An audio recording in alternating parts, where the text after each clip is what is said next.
Ви готові зарядитися наповну? Фентезі, бойовики, комедії, трошки драми і навіть жахів – це огляд нових фільмів 2026 року, які вже вийшли в гарній якості. Цікаво. Вітаю, друзі! Ви на каналі Кіно, з вами Олег. І сьогодні для вас 13 фільмів, які можуть зробити ваш вечір цікавішим. Тож підписуйтесь, тисніть палець вгору і погнали! Люба бабусю, ми стали бідними і переїхали до села. Вау, це дійсно просто сарай. Фран геть зійшла з розуму. А у Джо серйозні проблеми з інтернет-залежністю. Вгору по чарівному дереву – фентезійний фільм режисера Бена Грегора, який стане справжнім подарунком для шанувальників класичних казок, адаптованих для сучасного глядача. Ця стрічка натхненна книжковим циклом «Чарівне далеке дерево» від Еніт Блайтон і переносить глядачів у світ, де звичайна сім'я відкриває портал до неймовірних пригод. З редакторського складу Ендрю Гарфілд, Ребекка Фергюсон та інші. Привіт, я Шовкованка. Ходімо до всіх? За сюжетом цієї казкової історії сучасна сім'я Полі, Тім та їхні троє дітей переїжджає у віддалену англійську сільську місцевість.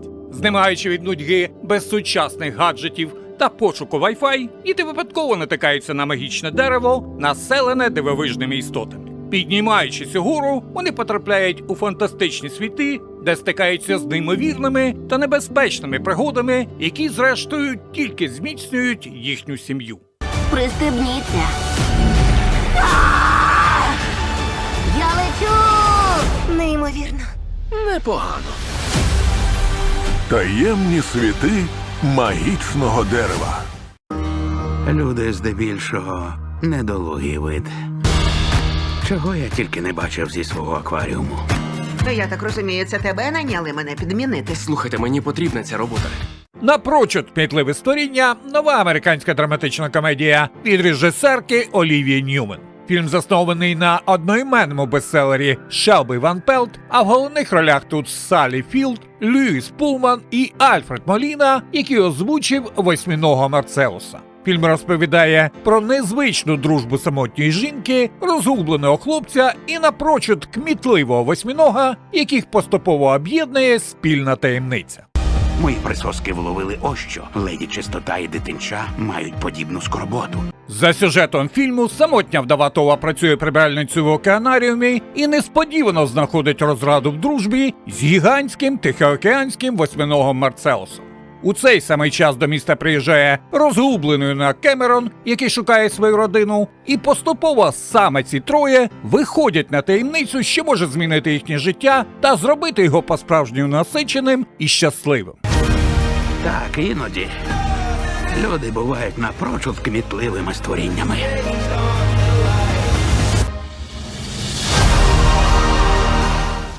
Так, окей, ми знаємо один одного цілу вічність. Я завжди міг покластися на тебе. А ти на мене. Ми команда. Нам не потрібні ані небеса, ані пекло. Треба просто бути нами. Оу, Кроулі. Ніщо не триває вічно. Добрі передвісники – британо-американський фентезі-серіал 2019 року, створений Нілом Гейманом за одноіменним романом, який він написав спільно з Террі Претчетом. Це сатирична фентезі-історія про янгола й демона, які намагаються запобігти апокаліпсису. Нова частина проекту, який всі називають третім сезоном, насправді один 90-хвилинний епізод, який виходить у травні цього року і обіцяє стати фіналом усього шоу. Актори Майкл Шин і Девід Теннант повернулися до своїх ролей, щоб назавжди попрощатися зі своїми персонажами. Кажіть їм, що настав кінець часів. Або... Ні. Нагадаємо, що добрі передвісники розповідають про янгола Азірафаеля та демона Кроулі, які після тисячоліть на землі прив'язалися до людства і вирішують зупинити народження Антихриста.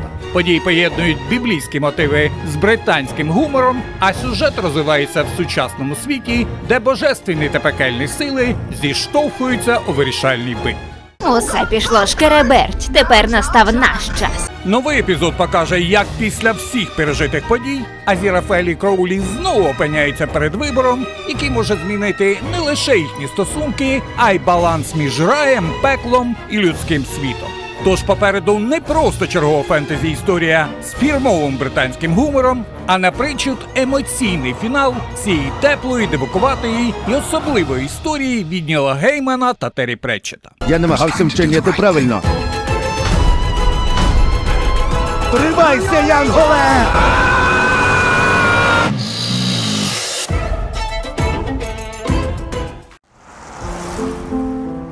Welcome to Normal, Minnesota. A charming, unassuming town where time moves slow and a friendly face is always just around the corner. «Нормал» – американський кримінальний екшен з елементами чорної комедії від режисера Бена Вітлі. Сценарій написав Дерек Колстад, автор Джона Віка і сценарист фільму «Ніхто». Вплив цих двох франшиз одразу відчувається у новому проєкті, а чорний гумор пре через вінця. Головні ролі виконали Боб Оденкерк, Генрі Вінклер і Ліна Гіді. What do you think of our little town? It's charming. За сюжетом фільму головний герой Уліс приїжджає до невеликого містечка Нормал, щоб тимчасово обійняти посаду шерифа і пережити складний період у власному житті. Він розраховує на спокійну рутину і передбачуваність, коротше кажучи, готовий забити на все. На перший погляд, містечко здається безпечним, майже сонним, а його мешканці дуже привітними і простими. Але після невдалого пограбування місцевого банку Уліс зненацька розуміє, що все бляха не просто так, а його план тихенько пересидіти в Нормалі декілька місяців накрився мідним тазом.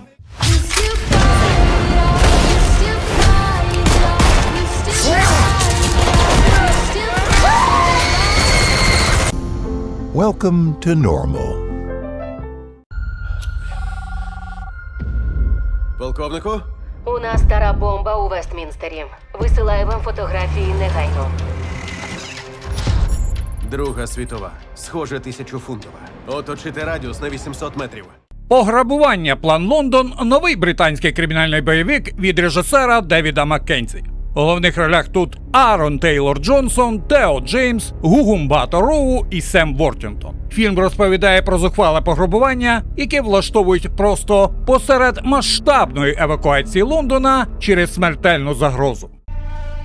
Зараза, воно цокає. Таймер активний.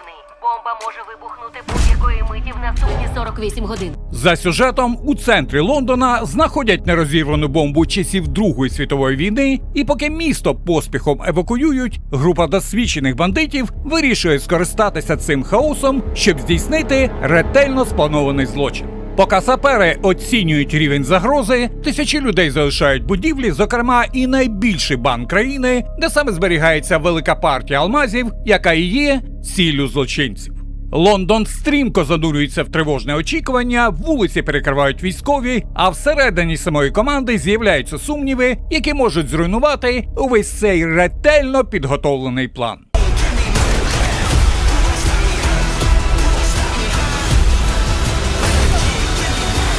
Пограбування. План Лондон. Це казочка про чоловіка на ім'я Деміан. Робі, для тебе є важливий проєкт. Розлучатися з твоїми пасіями не входить в мої обов'язки. Він був ком. Спочатку «Дами» – нова американська комедія з елементами фантастики від режисерки Теї Шерок.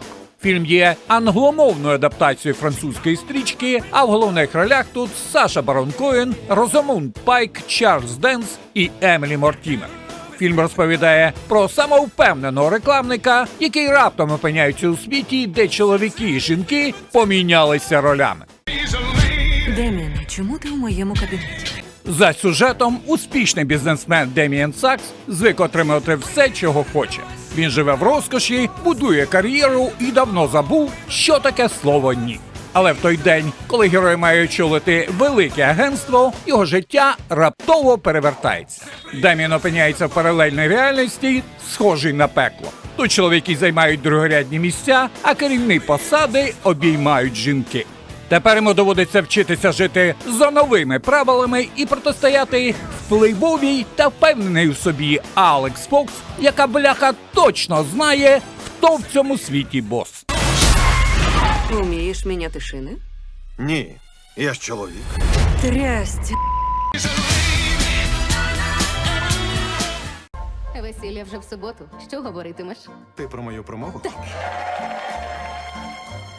Згадаєш нашу першу зустріч? Так. А як щодо першого побачення? Так, звісно. Любить, не любить американська романтична комедійна драма від режисера і сценариста Крістофера Борглі. Головні ролі у фільмі виконали зіркові актори Зендея та Роберт Паттінсон, які грають закохану пару, чиї стосунки різко опиняються під ударом буквально за кілька днів до їхнього весілля. Вибачте, пробачте мені, я... За сюжетом фільму один несподіваний поворот та чесне зізнання повністю ламає ідеальний сценарій їхнього весільного тижня. Те, що мало стати красивим початком нового життя, швидко перетворюється на нервову, незручну і місцями дуже темну історію про кохання, недовіру і неприємну правду, яку зовсім не хотілося б дізнатися перед своїм шлюбом. Це просто якась драма. Думаєш, ми відповідальні за своє життя? Що ти маєш на увазі? Модельний бізнес – це твоя мрія? Ти щойно приїхала? Так. Не бійся, ми поладнаємо. Здається, часом я почуваюся відповідальною за те, що відбувається зі мною. Фільм «Кутюр» – драма від французької режисерки та сценаристки Аліс Вінокур. Це історія про долі трьох жінок, ролі яких виконали Анджеліна Джолі, Ан'є Аней та Елла Румф. Зйомки проходили на реальних локаціях тижня моди в Парижі, зокрема у просторі Шанель. Вітаю, Максим. Ви раді, що ваш фільм відкриватиме тиждень моди? Так, я щаслива людина. За сюжетом фільму у бурхливому вирі Парижського тижня моди переплітаються долі трьох жінок. Американської режисерки Максін Вокер, моделі з Південного Судану Ади та французької візажистки Анжель. Кожній з них доведеться зіткнутися з важкими особистими проблемами, що впливають на подальшу долю. Їхні історії зливаються в одну, оспівуючи незламну силу людського духу на тлі сліпучого блиску світу високої моди.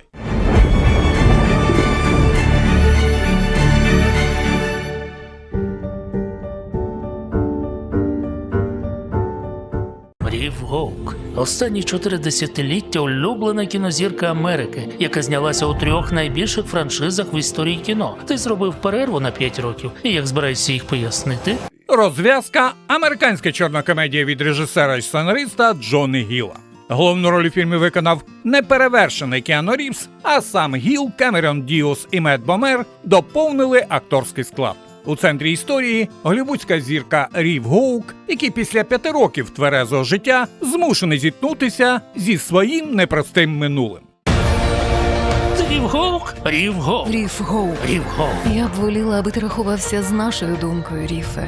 Більше, ніж з купкою людей в інтернеті. За сюжетом фільму життя Ріфа різко летить шкеребеть після того, як невідомий починає шантажувати його дивним відео з минулого. Щоб зрозуміти, хто стоїть за цим і чого насправді хоче, герой змушений розбиратися зі старими помилками, незручними зв'язками і власними демонами, які він так довго намагався тримати під контролем. Ти готовий? Ми вже почали. Наслідки. Ви маєте бути готові до того, що зараз побачите. Жодних різких рухів. Жодних гучних звуків. «Мумія» Лі Кроніна – американський хорор від режисера і сценариста Лі Кроніна, автора «Повстання зловісних мерців». Головні ролі у фільмі виконали Джек Рейнер, Лая Коста та Мей Каламаві. У центрі історії – родина журналіста, чия маленька донька безслідно зникає в пустелі, а через 8 років несподівано повертається додому. Вона вважалася зниклою 8 років. Як наша донька опинилася в саркофазі, якому 3000 років?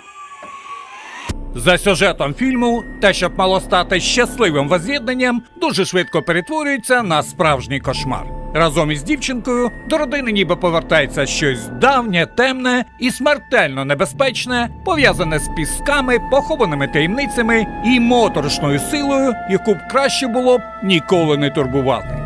Тож, якщо чекаєш не пригодницьку мумію, а похмурий, напружений і по-справжньому моторошний фільм жахів, тут усе виглядає дуже багатообіцяюче.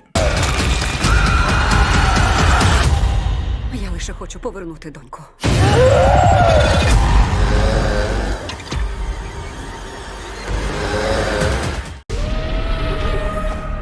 Якийсь совєтський бункер. Какую страну просрали. Слава Богу.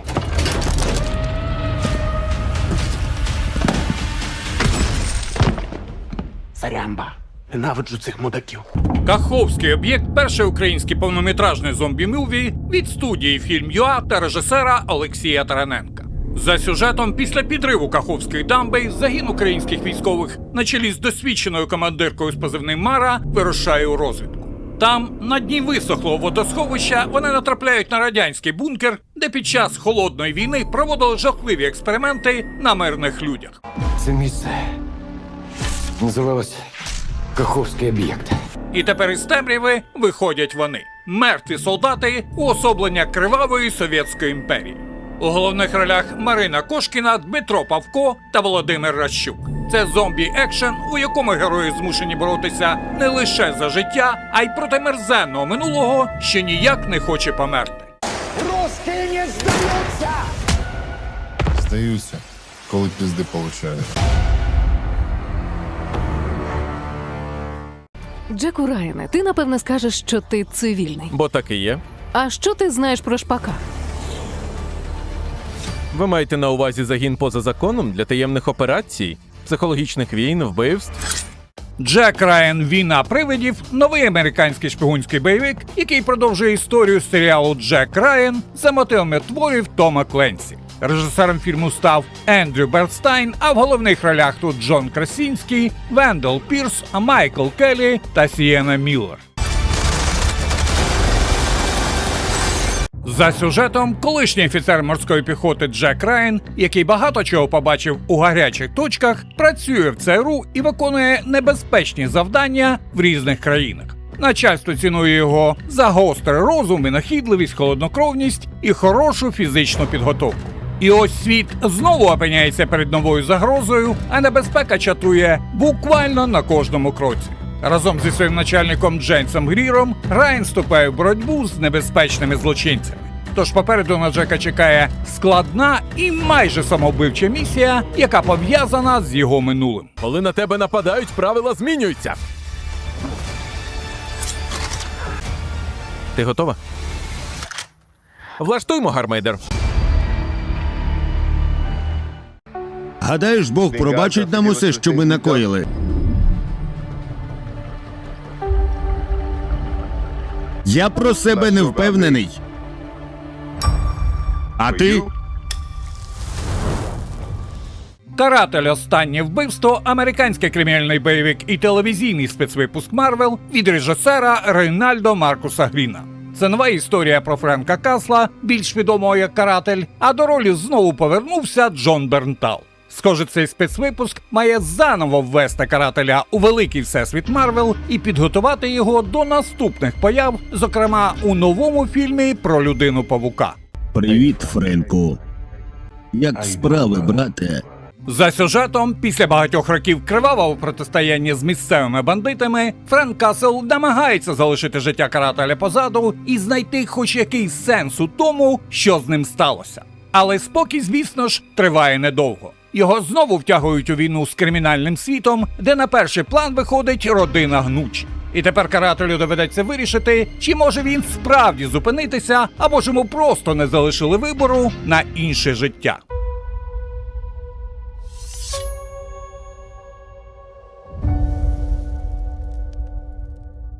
Що було далі? Це зветься інтригою, мамо. Еллі, це зветься обломом.